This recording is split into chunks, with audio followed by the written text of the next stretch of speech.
Welcome to the Airbnb Roadmap, the podcast designed to navigate you through the entire journey of short-term rental success. Whether you're just starting out or ready to take your hosting game to the next level. My husband and I became super hosts within just months of launching our first Airbnb and have proudly kept that title ever since. With over 350 reviews and overall 4.95 star ratings, we picked up a hack or two I'm excited to share with you.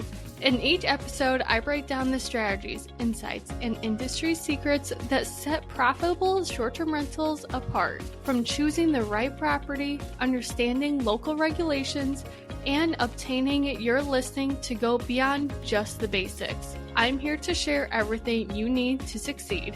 So if you're ready to map out your path to Airbnb success and unlock the full potential of short-term rentals, join me on the Airbnb Roadmap. Your journey starts here.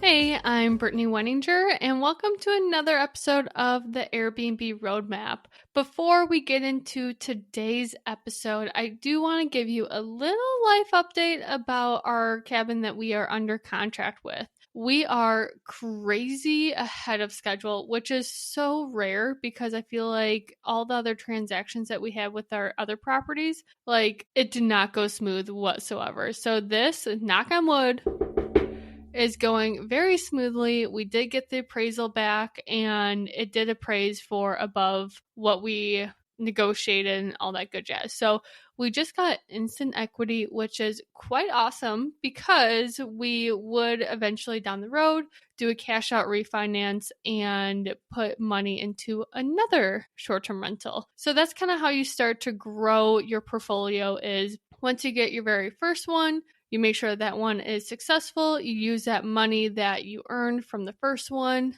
to buy your second one. Once the second one's up and running, obviously that one's doing well. You earn money for that one too. And then you can actually start to do the cash out refinance and put money into more and more properties. I typically like to kind of wait the 2-year mark to do a cash out refinance.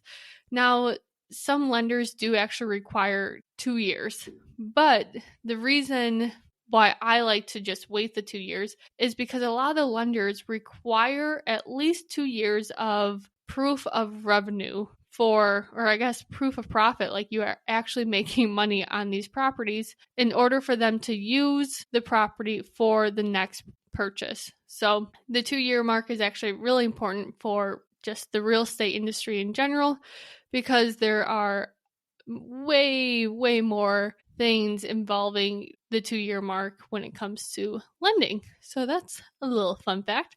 But overall, our appraisal came in good.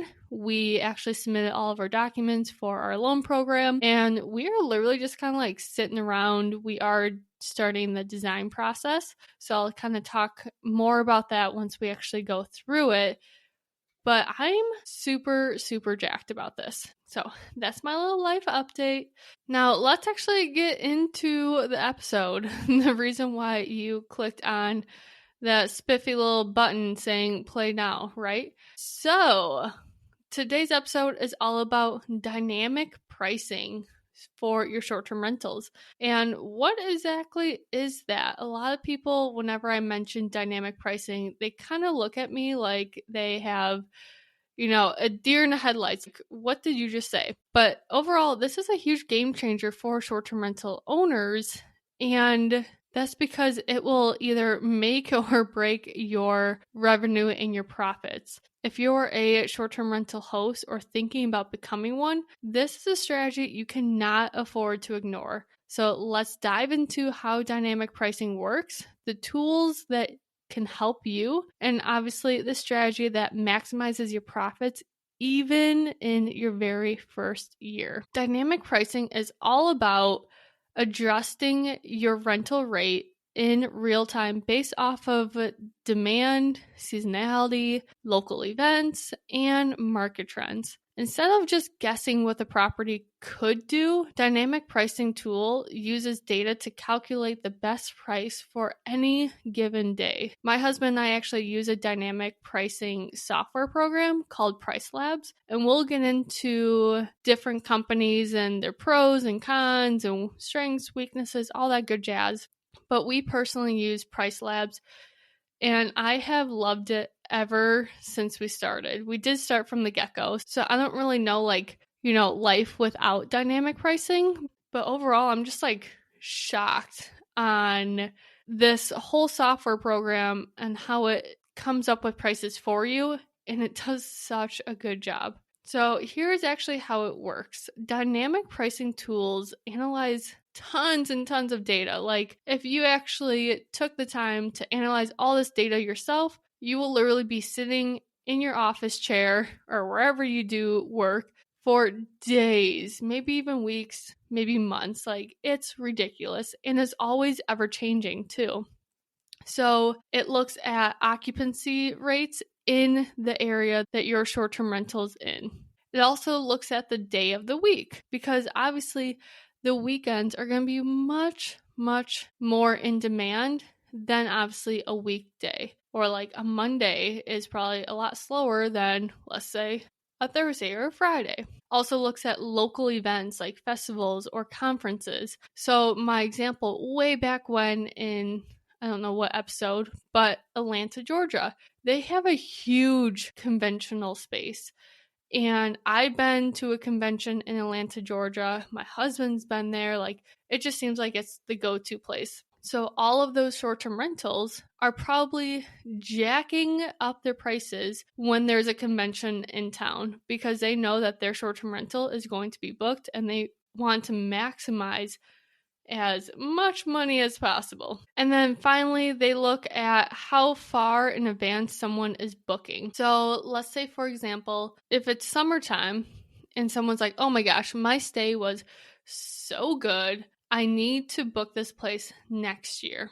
And you have it set up on Airbnb and Vrbo that people can actually book a year in advance.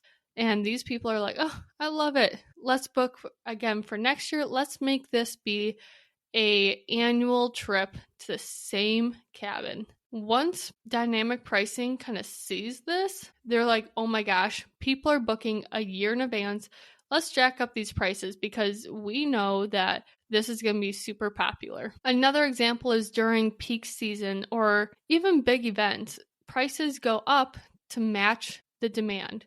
For last minute bookings or even off season, like let's say wintertime is usually slower in Wisconsin, the prices will actually go down just to fill your calendar. So when we actually started using Price Labs, we noticed that our calendar is like, I would say 75% booked for one of our cabins. Actually, yeah, that's pretty accurate. I'm just kind of think like in the summertime, we're actually like 95% occupancy. In the wintertime, we're kind of hovering around that like 65, 75. Now, another cabin of ours, it's a little different because it's kind of like in the boonies, small town, and no one really goes there in the wintertime. But Price Labs, I'm going to keep on saying Price Labs because that's a software program that we use, and I just always say Price Labs. So Price Labs will actually look at like, okay, wintertime for this cabin is usually slower. Let's lower the rates a little bit just to get people in. And what I found with that is we have actually had a lot of one night stays with people just like traveling through the township to get to their next destination, which is not a bad thing. Would I like them to stay 2 nights? Obviously. But if we opened it up to a 2-night minimum, those people probably wouldn't have picked our cabin and we would not be getting that revenue. Now, carrying on to the companies that actually provide dynamic pricing for short-term rentals, there are several of them. And honestly, you probably can't go wrong with any of them. But it all depends on what you are looking for, and honestly, it also depends on how savvy you are with technology, because a couple of these companies, they are pretty intense with the software program, like the systems that they use and trying to navigate all that shenanigans. Others are much easier, but every single one of them has a pro and con. So there's 4 of them I want to mention. The very first one is beyond pricing. I laugh because I probably should have started with Price Labs because that's the one I use, But no, we're going to start with something that I honestly have not used, but have heard other people talk about it, which is, again, Beyond Pricing. And they are known for just like the user-friendly interface and seamless integrations with platforms like Airbnb. I'm sure that they are with other platforms like Vrbo and Hospitable and not Turno, because Turno's cleaning software, but like all the other property management softwares, because Beyond Pricing is actually pretty popular. Now, the pros to this, again, very easy to set up. So if you're not really tech savvy, this might be the website for you. Very beginner friendly. It also provides real-time data on market trends, helping you stay competitive. So it will the analytics is always working for you, which is great. And then also it uses the algorithm designed to maximize your revenue, meaning that, if there's an event going on, it's going to jump those prices up for you. Now, I will admit all of these pros are probably going to, well, not probably, they are pretty much the same throughout all the companies. But there's a lot of different cons for each one. So for Beyond Pricing, one of the cons for this is it's less flexible to compare with other tools like Price Labs. So with Price Labs, and I'll get into this, the flexibility with the settings are amazing. With Beyond Pricing, not so much. It's pretty much like a cookie cutter, just very generic settings. You don't really have that much control over it. Also, they are higher in price, so charges a percentage of revenue, which can add up to a high earning property. So if your property is very high earning, meaning you make a lot for it, Beyond Pricing actually charges you based off of the revenue, like a percentage of the revenue. When I personally was looking into this, I didn't like that because yes, they are making me so much more money, but the more money you make, the more they make too. And I'm all about that flat fee.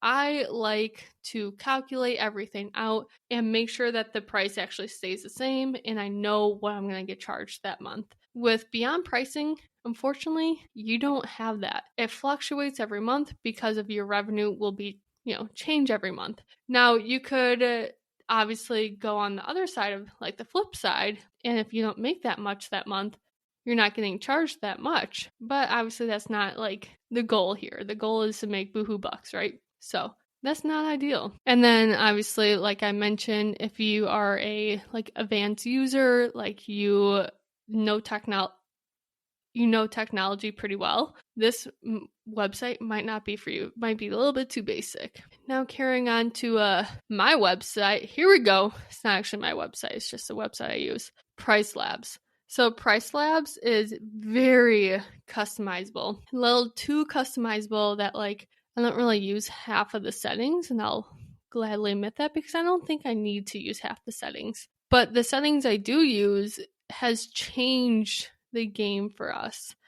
And that's setting minimum prices and maximum prices and all that. So when it comes to minimum prices, that just means that your lowest booked night, let's say, is $150. You cannot go underneath that price. So if it's a very slow season, it's during the weekday, Price Labs will just put it to the minimum price because no one has booked it yet. And you can set that minimum price, let's say, for example, $150. Now, if they say, oh my gosh, there's a big event happening in town, you need to jack this up, it will increase the purchase price. It will actually increase the nightly stay, but there's also a max cap if you put that in there, and I'm pretty sure that you have to. But if your max cap is $500 a night, and Price Labs would be okay, this place will for sure get $500 a night. Let's just go up to their max price. Now, there is a function in Price Labs that you can actually have Price Labs come up with these prices for you. My husband and I do this, but we do kind of change the numbers a little bit just because we don't want to deter people because it's either too expensive or it's too low. Like when you have, let's say, your normal nightly rate is $150, and then also you just want someone to get into your cabin and you only charge $50, think about who's going to be staying there. Like, that kind of sounded bad, but you want to make sure that if you're a luxury property, you get the clientele like that. So just kind of keep that in mind that, when the prices are very low, is that the clientele that you're really trying to go for? And so on and so forth. Now, another thing with Price Labs is that they actually charge a flat monthly rate, which I personally love because I know exactly what they're going to charge us every single month. And it also makes bookkeeping for my husband way easier because in QuickBooks, it just auto applies that number to the category and all that. And I don't really know QuickBooks that well. Clay does all the bookkeeping. He loves it. And I stay in my lane when it comes to bookkeeping. Another great thing with Price Labs, and I know other dynamic pricing companies do this, but if, let's say, for example, it's a Wednesday night and no one has booked it yet. Well, Price Labs will see, okay, Wednesday night, no one booked it yet. A week prior to that Wednesday night, we're actually going to do a 30% discount just to see if we get a last minute booking. This is great because we actually get last minute bookings. And a lot of times it's just people like driving through the town and they just need a place to stay, which is awesome. But that's another feature, and it's kind of like an advanced feature. And it also talks about like holidays during the weekday. Do you want to do one night minimum? Weekend, do you want to do 2 nights? Like, the functionality with Price Labs is unreal, and I love it. Again, some of the cons is that it's very overwhelming for beginners. And that's why, like, with my mentorship program, I actually set up Price Labs with you so we can kind of like go through all the settings and I can explain like what every single thing is, because it's not beginner friendly. It's not user friendly, to be honest. It's not like very polished when it comes to the visuals. It is easier. Like it's easy to read for me, but that's because we've been in Price Labs hundreds of times, just looking at numbers and making sure that our properties are at the maximum profitability that they can do for that area. Beyond Pricing is a lot prettier. And I love things to be pretty. Don't get me wrong. Like, I like all the graphics and all that good stuff. Price Labs definitely kind of fails at this. They are all about the numbers and all about the business, which I think is funny. But anyways, let's move on to Wheelhouse. Wheelhouse is another very common dynamic pricing website. A lot of investors use this, but it is, like, I would say Price Labs is more popular. Same with Beyond Pricing. But this website is called Wheelhouse. And Wheelhouse is very easy to use. It kind of has like a balance of user-friendly design with still having very powerful features for advanced users. So it's kind of like in the middle of Price Labs and Beyond Pricing, which is super nice because you kind of have like best of both worlds. They also have really great analytics, which truthfully, all of them should have really great analytics. Like, this is your company. If you don't have great analytics, then obviously you're doing something wrong. But this one does have really great analytics, and it does give you like revenue forecasts and neighborhood level insights. So they're like, hey, this is the address of the property that you need dynamic pricing for. We actually forecast this property to make X amount of revenue, and then also have all the neighborhood level insights, kind of like AirDNA. Now, I don't always trust those websites because when we actually buy our properties, we outperform all of the forecasts and analytics that they actually provide us, which is really great. Well, obviously it's really great. So just kind of like, don't take all of the data that you see to heart, because the truth is, especially like where you're trying to invest in, a lot of times the bar is really low when it comes to the design and the guest experience and all that good jazz. So it's not that hard to outshine all your competitors. And then that means that you're going to outshine that revenue forecast. Now, Wheelhouse is a mid-range price. So they're not the cheapest, but they're not the most expensive, which is nice. Price Labs is cheaper, which I think is great, but Price Labs does get more expensive the more properties you get. With Wheelhouse, they actually provide a custom pricing model. So they offer flexibility with tailored pricing strategies to your goals. So kind of keep that in mind that like if you're looking into them, they might have better prices based off of like how many properties you want for your portfolio and all that good jazz. One of the biggest cons that I've actually heard about Wheelhouse is that they have overpriced people's properties, meaning that they're like, hey, this property can actually make $750 per night. Like, screw your $500. Let's do $750. And this has not worked. This has turned a lot of people off, and they actually don't book because it's too expensive in that area. And that's another thing that we will get into a little bit later on in this episode of how to actually price your property, because that is obviously one of the most important things. All these companies are great tools, don't get me wrong. But again, they are tools. They are analytics, they are AI, they are, software programs. They are not your actual human brain. Just remember, you are smart as hell. You can figure out the price yourself based off of the design, the emotion that you get when you get into the property, the area, all the fun stuff around the market. Use your brain too. Don't actually rely on all these companies, and put a little knowledge behind your prices. And that will actually lead me into how to price your Airbnb. And the one thing that I'm going to say that is very true is you don't want to be the most expensive property that skyrockets everyone else, like is the highest, meaning that if all the Airbnbs in your area is around, let's say, $300 per night, and you're like, hey, mine is great. Like, mine exceeds everyone else with the amenities, the design, my customer service, and you value your Airbnb really high. And let's say everyone is at 300 and you want to make yours at $800 per night. Yes, that's great, but that price might be too high in the area.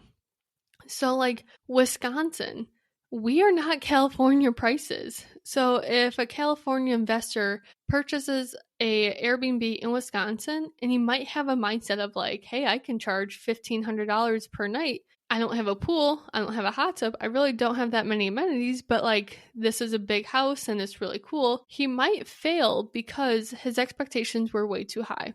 So that just kind of like, you have to do your own research and your gut feeling. Now, there's a township nearby, and a lot of houses are getting bought up in this town, like to make it into short-term rentals.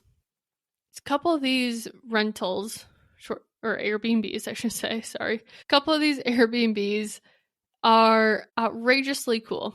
Don't get me wrong. But the host is charging $1,500 a night, and in this area, people are hiking and they're doing some tourist attractions, but a lot of times people don't want to be paying $1,500 a night just to sleep somewhere, even though they're going to be out and about doing all the shenanigans, and they're probably not even going to stay in the house for that long. So I personally think that like that person is kind of outrageous with the price. Now, are they doing well on their calendar? Decent. But I think that their calendar can be like 100% if like they lower their prices a little bit. Right now, they have like, I would say 35% occupancy. But I mean, his nightly rate is outrageous. So it's one of those things of like, do you want to have low occupancy with a high nightly rate? Or do you want to be a high occupancy with a lower nightly rate, but you still make a lot of money? So that's just kind of food for thought. think about that for your property of like, am I overvaluing my property too much? And will this hurt me in the end? Because when you first start off with your short-term rental, you want to make sure that your prices are actually lower than what you expected to do. The reason for this is because you want all of those reviews. You want to show people that, yes, you are the guest favorite. You are a super host. You are this and you are this. And you're number 2 with the property. That's when you can jack up the prices. I wouldn't jack them up too much because people are going to be like, okay, like, I'm not going to rebook you guys because you guys literally jacked it up like $200 a night. But also, you want to like build that credibility with your property the very first year. And that involves getting a lot of people in there, getting all of those Airbnb reviews, those Verbo reviews, and then your property will be on the very first page of Airbnb when people search for that area. And that's huge because around 60% of people will literally just pick the place that they want to stay at that's on the first page. Kind of like when you Google a question, how many people actually go on the second page? Because I know I don't. I just stick to the first page. And that's kind of the same with Airbnb and Verbo. People usually don't click on the second page for booking. And if they do, they kind of second guess your property of like, why is this on the second page and not the first page? Now, if it's a very saturated area, obviously there's going to be so many properties that you need to go through, scan through, and see which one's best for you. But if it's not a huge saturated area, I would also kind of second guess like, hey, this property's on the third page. What's actually going on with this? Now, going back to the year 1 and year 2 strategy, one thing that we kind of do, and I'm not saying that this is like set in stone, it's just we kind of go with the flow of like what we think the property will do, and we lower the price a little bit. So year 1, our suggestion is actually having your prices 15% lower than your competitors. This will fill your calendar up. This will get you 50 plus reviews and a very strong reputation. It will also make sure that your skill set is honed in, because when you start jacking up those prices, that's going to have a different clientele and they will be a lot more pickier than you would think for, your guest review. So if you are saying, hey, my nightly rate's going to be $500, the people staying at your cabin, they will expect a $500 a night quality with the best communication, the best cleaning, the best quality of the cabin, like the value of the cabin. Their expectations will be higher. So year 1, have that be kind of like your tester of like, all right, how do I make this the best I can? Now by year 2, you probably are experienced enough that you are ready for that next step of clientele. So year 2, raise those prices to be 20% more. And I would even say maybe even go higher than that. So like 20% more than your competitors. And this will obviously get you more revenue, but also you have the reputation to back you up about those prices. And if people love your property, if you just make it 20% more, which in hindsight is about 35% more because, you did 15% lower than the competitor. Now you're doing 20% more than the competitor. So increase of 35%. And this percentage shouldn't be a crazy amount that people are like, oh, I can't rebook this. Like, I can't afford this. Like, that is a good percentage to still keep repeat guests and then still make so much more money. And then year 3, if you want to bump it up a little bit, you totally can. Just say, hey, inflation, and everyone gets it. Literally, like the word inflation, everyone's like, oh, yeah, I get it.